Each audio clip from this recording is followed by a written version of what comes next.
नमस्कार। ये पहला देश होगा जिसका प्रधानमंत्री अपनी मेहनत करके हड्डी हड्डी गला देता है। इसके बावजूद भी कुछ लोग पॉलिटिशियन अगर अपनी बात विरोध करे, समझ में आता है, उनकी तो दुकानदारी पिछले 7-8 साल से बंद हो गई। लेकिन अगर आम जनता का कुछ लोग अगर विरोध करते हैं तो बड़ा दुख होता है और तब ये महसूस होता है कि ये देश अंग्रेजों का और मुगलों का गुलाम कैसे बना था। अब आप खुद समझिए कि जिस देश के अंदर 1924 में टिटनेस का टीका इंट्रोड्यूस किया गया और भारत के अंदर वो पहुंचा 1978 में, एनसीफ्लाइटिस का टीका 1930 में इंट्रोड्यूस किया गया जापान के अंदर, जो भारत में पहुंचा 2013 के अंदर। 1955 में पोलियो का टीका इंट्रोड्यूस हुआ, भारत में पहुंचा 1978 में। 1982 के अंदर हेपेटाइटिस बी का टीका इंट्रोड्यूस किया गया, जो भारत के अंदर पहुंचा 2005 के अंदर। 1998 के अंदर रोटा वायरस का टीका इंट्रोड्यूस हुआ, जो भारत के अंदर पहुंचा 2015 में।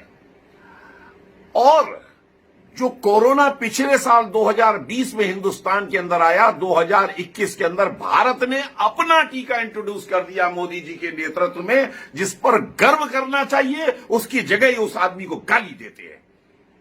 ऐसे हैं लोग। जिस आदमी को पूरे वर्ल्ड में 5 मोबी मुस्लिम कंट्री ने अपना सर्वोच्च नागरिक सम्मान पुरस्कार दिया हो, जिसको रशिया ने अपना सर्वोच्च नागरिक पुरस्कार सम्मान दिया हो, जिसको फिलिप कोटलर पुरस्कार मिला हो, जिसको यूएन ने चैंपियन ऑफ द अर्थ का पुरस्कार दिया हो, जिसको सियोल के अंदर शांति पुरस्कार मिला हो, जो भारत में किसी भी प्रधानमंत्री को नहीं मिला, उस पर गर्व करना चाहिए। उसकी जगह ये लोग नादानी में उसको गाली देते हैं।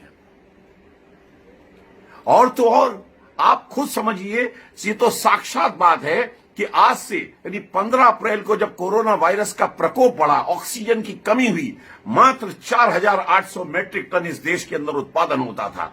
आज 8900 मैट्रिक टन का उत्पादन रातों रात कर दिया गया। ऑक्सीजन ट्रेनें चला दी गई और इंतजाम कर दिए गए। उसके बाद उस आदमी के ऊपर उंगली उठाते हो, शर्म नहीं आती? जिस में आपने एक चवन्नी का योगदान नहीं दिया, वो लोग खास करके कहते हैं कि पीएम केयर फंड का हिसाब दो।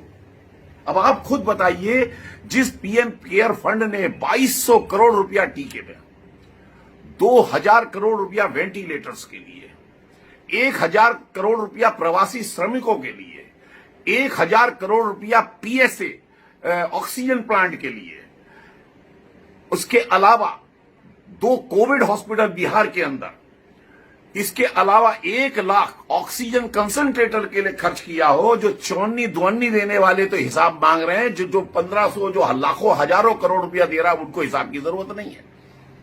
जिस आदमी ने अपने 7 साल के शासनकाल में 15 नए एम्स, 100 से ज्यादा मेडिकल कॉलेज, 2,23,000 करोड़ का हेल्थ बजट कर दिया, जिसके राजकाज में भारत पीपीई किट्स में, मास्क में वर्ल्ड का नंबर 1 मैन्युफैक्चरर बन गया, जिसने अपनी तरफ से कोरोना काल में दूसरे को विपत्ति काल में सहायता दी, आप उस आदमी को शर्म आनी चाहिए उंगली उठाते हुए। आप महसूस करिए कि ये आदमी हमको मिला है, वरदान है। इसके बाद आप खुद समझिए, 9.5 करोड़ असली किसान, असली बोलूंगा, असली जो किसान काम वाला है, उनको सम्मान निधि 2000 रुपए की राशि हर क्वार्टरली देना, साल में 3 बार देना। इसके पश्चात महिलाओं के लिए गैस कनेक्शन पहुंचा देना, गांव के अंदर 20 लाख करोड़ का पैकेज दे देना। इसके बाद आप कहती हो उससे मोदी काम नहीं करता है।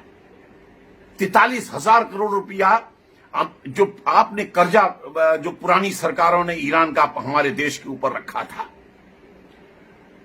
उस 43,000 करोड़ को निपटाना, गैस कनेक्शन को महिलाओं के गांव गांव तक फ्री देने के बाद आप कहते हो पेट्रोल डीजल का भाव क्यों बढ़ गया, जिसके बगैर आप ऐसा भी नहीं है कि कल से गाड़ी चलाना छोड़ दोगे अगर 2 रुपए या 4 रुपए बढ़ जाते हैं तो। और जिन हथियार जो भारत के पास भी आपने कहा था कि हमारे पास पैसा नहीं है खरीदने के लिए, इस शख्स ने अपने शासनकाल में 4,26,000 करोड़ रुपए में 36 राफेल, 6 अरिहंत सबमरीन, 1 पनडुब्बी nuclear, 7.5 lakh assault rifle, 145 howitzer तोप और 5 एयर डिफेंस सिस्टम, जैसे कि आजकल आप देख रहे हैं कि जो इजराइल के अंदर है उसी तरीके से रशिया से S-400 आने वाला है। इसकी डील कर ली। जब आप कहते थे हमारे पास पैसा नहीं है, इस आदमी ने कर लिया। और आप लोग, खास करके वो लोग जो मोदी के थोर विरोधी हैं, इस तरीके की वाहियात बातें करके उसके खिलाफ करते हैं। शर्म आनी चाहिए। और एक बात और कहूंगा, मनमोहन सिंह साहब ने कहा था पैसे पेड़ पर नहीं उगते। अगर पैसे पेड़ पे नहीं उगते तो पहले इस चीज का आंसर दीजिए कि आप जो नए नए सजेशन देते रहते हैं, पूरे देश में टीकाकरण फ्री कर दो, हर बेरोजगार को 6-6 हजार रुपया दे दो, आर्थिक पैकेज निकाल दो, दुनिया भर की और सारी सुविधाएं कर दो। अरे कहां से आएगा पैसे, ये भी तो बताओ, ये भी बताओ। आप केवल नाश लगाने के लिए हो देश का, आप केवल रोड़े अटकाने के लिए हो देश का। आपको बताना पड़ेगा ये आएगा कहां से पैसा, मतलब उसको अपना काम करने दो मोदी को जो कर रहा है।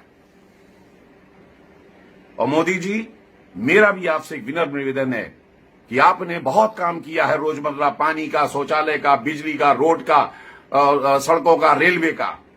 बस महसूस हो रहा है कि एक तरफ इस तरफ थोड़ा सा ध्यान देने की जरा ज्यादा जरूरत है, स्वास्थ्य के ऊपर, शहरों में और गांव में।